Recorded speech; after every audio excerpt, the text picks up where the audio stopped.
Last time we spoke about the ongoing operations around Finschhafen. The Japanese had technically lost Finschhafen in a rather quick fashion when the Allies landed, but they had not given it up. General Kagi was preparing a massive counteroffensive against the Allies, while a large defensive effort was made at Saddleburg. Meanwhile, the Australians and Americans had underestimated what it would take to secure the region and required time to reinforce themselves.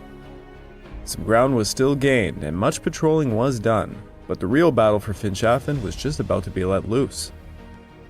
We also spoke about the terrible situation in Bengal, where a man-made famine was not only hurting the people of Bengal, but also bolstering the Free India movement led by Subhash Chandra Bose.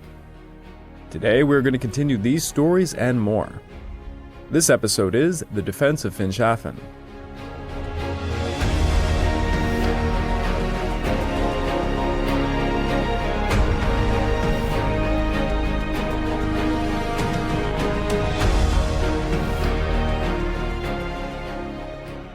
Welcome back to the Pacific War podcast week by week, and I'm your dutiful host, Craig Watson. But before we begin, I just want to remind you all that this podcast is only made possible through the efforts of Kings and Generals over at YouTube.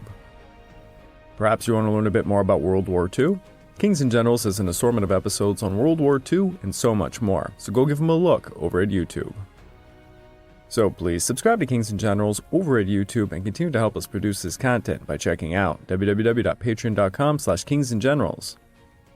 And hey, don't forget about our sister podcast over at The Age of Conquest, The Fall and Rise of China podcast, written and narrated by me. And if after all that you are still hungry for some more history, why don't you check out my personal channel, the Pacific War channel over at YouTube. Over there I just released quite a wonky and crazy episode on what if Godzilla attacked Japan during 1947. Also, please check out my Patreon account at www.patreon.com/thepacificwarchannel for more exclusive podcasts. Episode 100. Oh my god, how time flies by. Just wanted to say a huge thanks from myself and Kings and Generals for continuing to listen to me ramble on. You guys are all awesome. Today we are going back to Finschhafen, which was described by Australian historian Garth Prayton to be one of the largest bases in the Southwest Pacific area. And it's certainly a true statement. Finschhafen would act as an enormous staging camp with a divisional capacity, a war for LSTs, several airfields, and fuel dumps. General Woden's 9th Division had finally arrived to help bolster Brigadier Windayer's 20th Brigade, just in time to meet the increasing Japanese attacks. Simultaneously, General Kagi managed to bring the bulk of his 20th Division to Saddleburg and was now ready to unleash his strong counteroffensive. Katagi's officials' orders read this. After dusk on October, the main strength of the 79th Infantry Regiment will attack the enemy in the Arndt Point area from the north side. The assault boat Butai will penetrate through the north coast of Arndt Point on the night of X day. Instructions to this boat penetration tie were that ammunition dumps, artillery positions, tanks, enemy HQ, moored boats, barracks, etc. should be selected as objectives. X day will be decided on X-1 day at 2,200 hours, and a fire will be seen for 20 minutes on the Saddleburg Heights. When the fire is seen, answer back at a suitable spot by fires. Katagi's plan was for the Yamada detachment to perform a surprise attack against Jivevenang, while the 79th Regiment, led by Colonel Hayashida Kaneki, would attack in the direction of Katika, with 3 companies of the 2nd Battalion and another company of the 3rd Battalion kept in reserve. The rest would attack Scarlet Beach in the northern part of Arndt Point. Additionally, the 2nd Battalion, 26th Field Artillery Regiment, and 2 companies of the 1st Battalion, 79th Regiment would perform a diversionary attack north of the Song River against Bonga, and the 10th Company of the 79th Regiment would join a detachment of engineers with explosives and demolition charges to make a seaborne attack against Scarlet Beach. This unit was to be called the Boat Penetration Force, led under Lieutenant Sugino, the commander of the 10th Company. The counteroffensive was set to kick off on October the 16th, with the signal being a large fire lit at Saddleburg. Now, Wooten was aware there was something big coming, but he was unsure the direction of said offensive. Australian intelligence believed the enemy would counterattack towards Finschhafen Airfield, Langmak Bay, or perhaps both. So Windeyer was ordered to coordinate the defense of Langemak Bay, while Brigadier Evans would command the defenses of Scarlet Beach. On October the 15th, a patrol of the 228th managed to capture a Japanese officer's satchel in the Wario-Kusaka area, containing a copy of Katagiri's operation order for the offensive. The document was readily translated and reported back to Wootton. The Australian eyes were thus all turned west towards Saddleburg. Wootton instructed everybody to, quote, "All units, whose location permits, will establish lookouts to report immediately. The lighting of any fires at night on Saddleburg Heights and any answering fires." Wootton believed that October the 16th had to be X Day and wondered why there was no sign yet of a diversion attack coming from the north. Wootton reaffirmed his orders to Evans to hold the site at Wario at all costs, as he believed the enemy would be advancing through there. Unbeknownst to Wootton, the bulk of the 79th Regiment had already begun infiltrating the Kattegat track, and the Yamada detachment were in position to hit Jiviveneng. Just before dawn on the 16th, the Japanese counteroffensive kicked off as 3 companies of the 3rd Battalion, 80th Regiment launched their attack against the 2 and 17th Battalion's position. The 2 and 17th were taken completely by surprise, as many Japanese had crawled within just 20 yards of their battalion's HQ, sitting on the eastern edge of Jiviveneng. Most of the attacks were beaten back by components of Major McLaren's HQ company, as well as the battalion HQ staff. For 2 hours after 7:30 a.m., the main track and positions occupied by a platoon of machine gunners and 1 motor crew were subjected to severe shelling from 70mm and 75mm guns. The day would see 4 major attacks against the defensive positions, but all would be repulsed. At 3:15 p.m., the battalion HQ was heavily damaged by mortar fire and grenades from cup dischargers. They suffered 19 casualties, including 5 deaths. Yamada had also sent a small decoy unit of about 150 men who raised cooking smoke in front of Kumawa, trying to ruse the enemy over and prevent reinforcements going to Jiviveneng. Meanwhile, the 79th Regiment infiltrated the widely dispersed companies of the 2 and 3rd Pioneer Battalion, and the 155-man boat penetration force of Lieutenant Sugino departed Nambarua at dusk in 4 barges, successfully repulsing the interference of enemy PT boats on the way. General Adachi wrote of these actions in great detail. The above units, having received orders to prepare to attack the enemy's rear by boat in connection with the division's operations to annihilate the force which had landed north of Finschhafen, undertook intensive training for about 20 days under the command of Company Commander 1st Lieutenant Sugino at Nambibawa Base. The men all awaited the appointed day, firm in their belief of certain victory.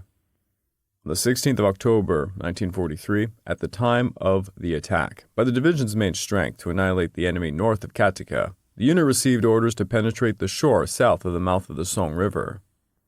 After drinking the sake graciously presented to the divisional commander by the Emperor, the unit vowed anew its determination to do or die, and departed from the base boldly at dusk on the same day. Repulsing the interference of enemy PT boats on the way, the unit arrived at the designated point at 0230 hours on the 17th. As the nighttime came, so did torrential rain. The Australians anxiously watched Saddleburg for the signal fires to emerge. It seemed impossible for a large fire to be lit with such rain, but a company of the 22nd Battalion over at Logowang reported seeing a large fire emerge on Saddleburg's crest at around 8:30 p.m. Unfortunately, this report failed to reach the divisional HQ. Nonetheless, the Australians expected a seaborne attack at any minute. At 3:15 a.m. on October the 17th, a heavy Japanese bombing raid hit Held's Back in Arn Point. 66 bombs were dropped over the course of just 2 hours, producing little damage and few casualties.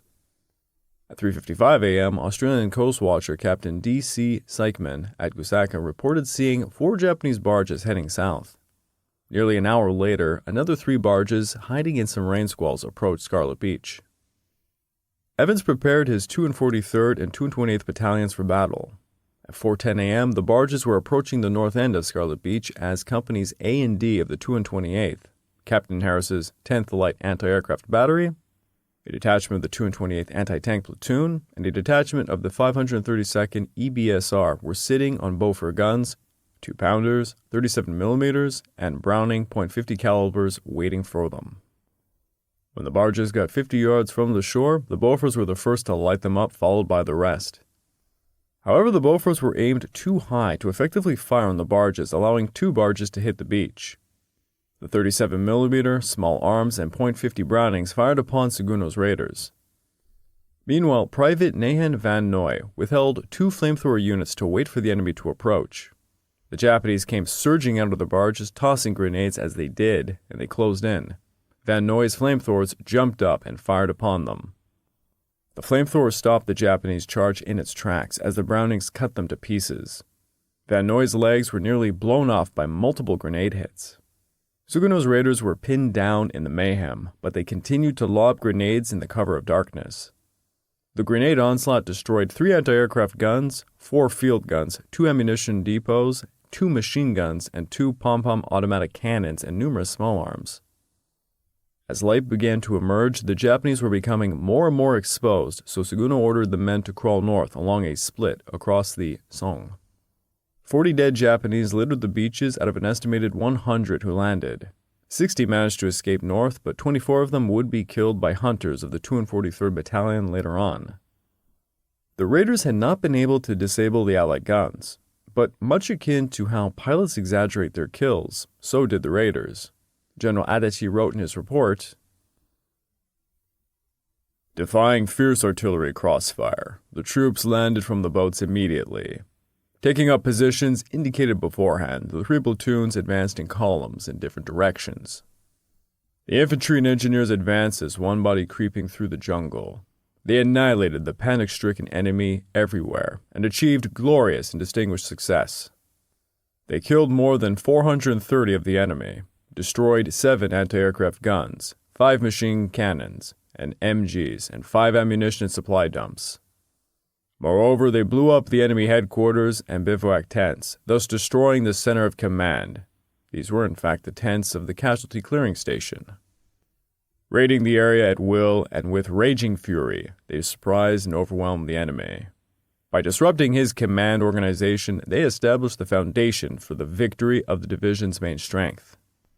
With the company commander as the nucleus, the entire group put forth a united effort and demonstrated the unique imperialist spiritual superiority of the Imperial Army. All those who fell severely wounded committed suicide by using hand grenades, and of the total of 186 men, all except 58 became guardian spirits of their country." By the late morning, the Japanese had assembled around 1 mile west of Katika, just behind the 3 pioneer battalions, finally unleashing their attack directed at Lieutenant Colonel Alfred Galash's HQ. The Australians fought like lions, repelling 3 consecutive attacks before the enemy managed to capture a steep hill overlooking their entire position by nightfall. In the end, the Pioneers' HQ, laden with the bulk of reserve ammunition and rations, had to withdraw back towards Katika proper, leaving its dispersed companies behind enemy lines without a secure supply route. But Galash's men's determined efforts had gained valuable time for Brigadier Evans to redispose his forces, and for General Morset to call in the urgent movement of the 26th Brigade to Finschhafen. Evans was forced to abandon the Bonga area so he could reinforce the Song River mouths area. Meanwhile, Admiral Barbie provided 14 LCIs and 6 LSTs to carry the urgent reinforcements. Colonel Norman's 2 and 28th were ordered to recapture the Pioneer HQ position in order to re-establish communications and a supply route to the new isolated companies. The next morning, the Australians prepared their counterattack, but they were met with an attack against Katika and around the Siki Creek.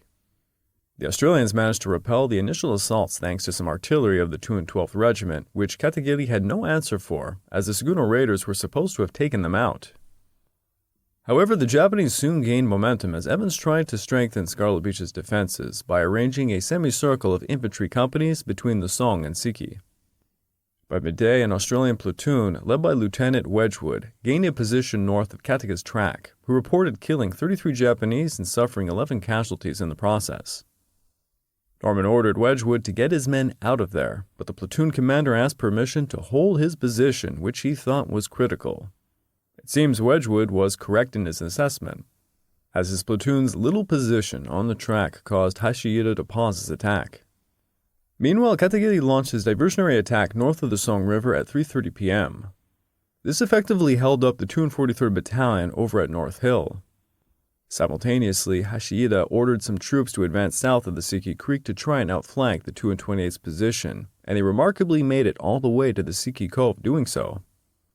This breakthrough threatened the entire Australian defensive position, effectively creating a wedge between the 24th and the 20th Brigades. Woon ordered Evans to hold his lines at all costs, including at North Hill and between Scarlet Beach and Siki Creek. The Japanese now threatened Scarlet Beach from both the west and the south, forcing Evans to order a withdrawal of the 228th from Katika.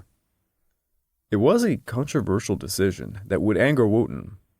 Norman bitterly pulled out of his dominating position at Katika, and likewise the gallant Wedgwood platoon were forced to depart their isolated forward position to maintain a tighter defensive perimeter around Scarlet Beach. Wooten then ordered half of the 213th to defend Heldsback Plantation and to protect the supply area at Launch Jetty. To make sure to contain the threat, Wooten placed this unit directly under Windeyer and ordered him to move it into the south bank of the Siki.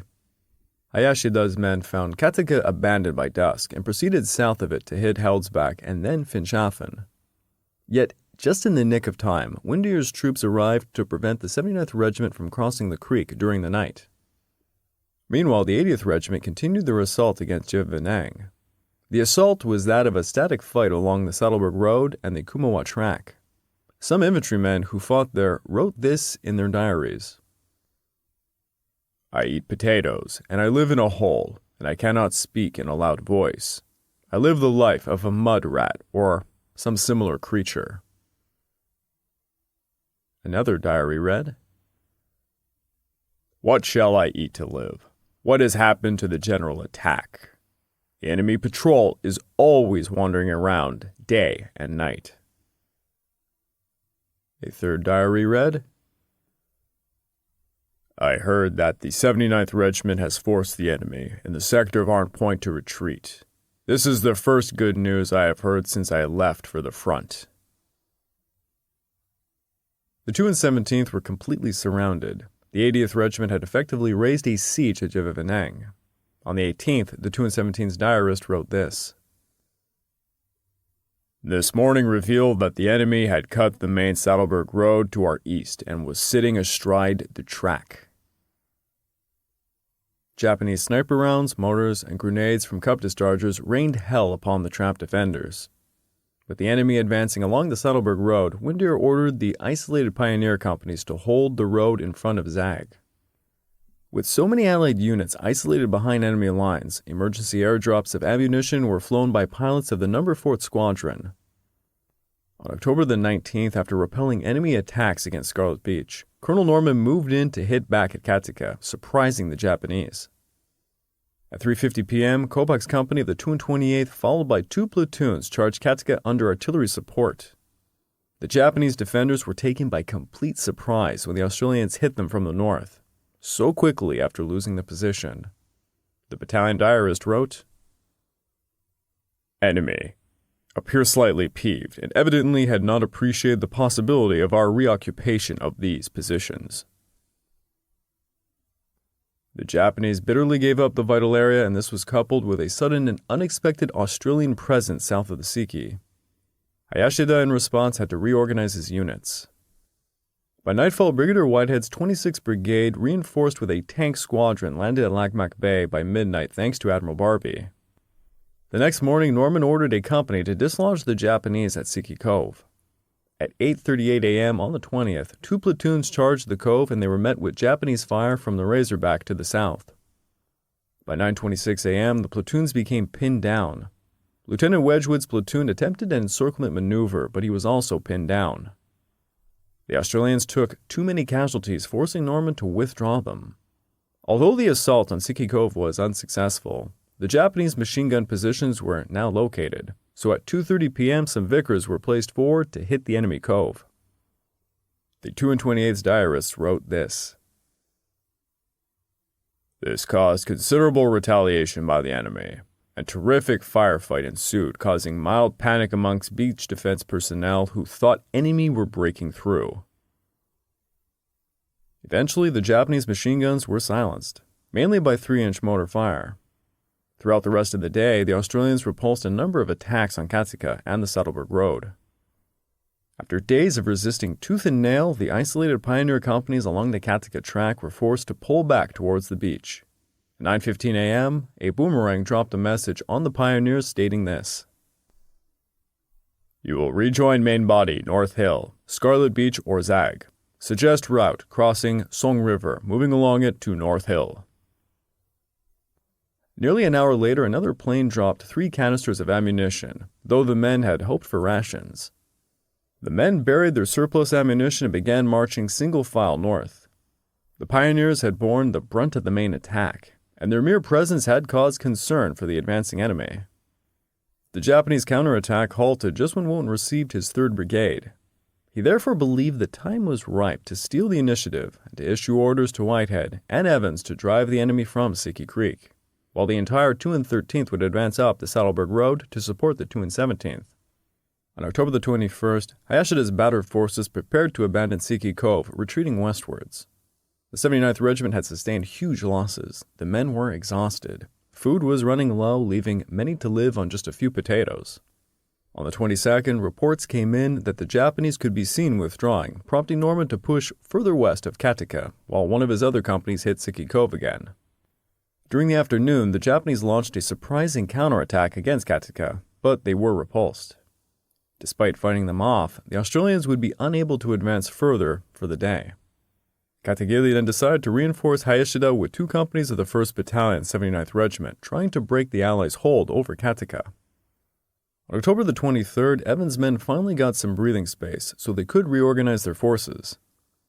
The 2 and 43rd were ordered to hold the area from the coast through the North Hill to the Song River, while the 2 and 28th would hold the area from the Song River going south 1,000 yards, and the 2 and 32nd would hold Kattegat and the Siki areas. At this point, the 79th Regiment had suffered so many losses, Katagiri began to seriously consider calling off his counteroffensive. On the Kattegat front, the Australians reported numerous piles of Japanese dead. The 2 and 28th estimated 308 corpses were on the north side of the track alone. Hayashida continued his resolve, and he ordered the attacks during the night, but none held any significant success. Morse had prepared to bring the 4th Brigade over to Finschhafen, and the American 808th Engineer Battalion would also land at Langemak Bay. A constant stream of American units, vehicles, and stores began to pour into Dregger Harbor to construct new airfields. On the 24th, the Japanese would launch their last attacks west of Kattegat. While the Australians continued their advance, Woon and Morse had visited the 24th Brigade HQ and began lambasting Evans for his decision to abandon Kattegat. Evans was sure he had done the right thing pulling back the perimeter around Scarlet Beach, but Woon and Morse had felt he had sacrificed vital ground for no reason. They argued the enemy had concentrated most of its attacks on a continuous line which did not include Kattegat. Evans had neglected to keep up an adequate reserve, which could have been used to punch any Japanese force breaking through around Scarlet Beach. In the end, it was Woon's prerogative as divisional commander to determine tactical objectives and Evans' duty to conform. It was not the first time Evans used his own judgment. For this, Evans would be sacked by November the 1st and replaced by Brigadier Suan Porter. Now finally, on October the 25th, Katagiri ordered his battered men to concentrate at Saddleburg and to reorganize for future counteroffensives.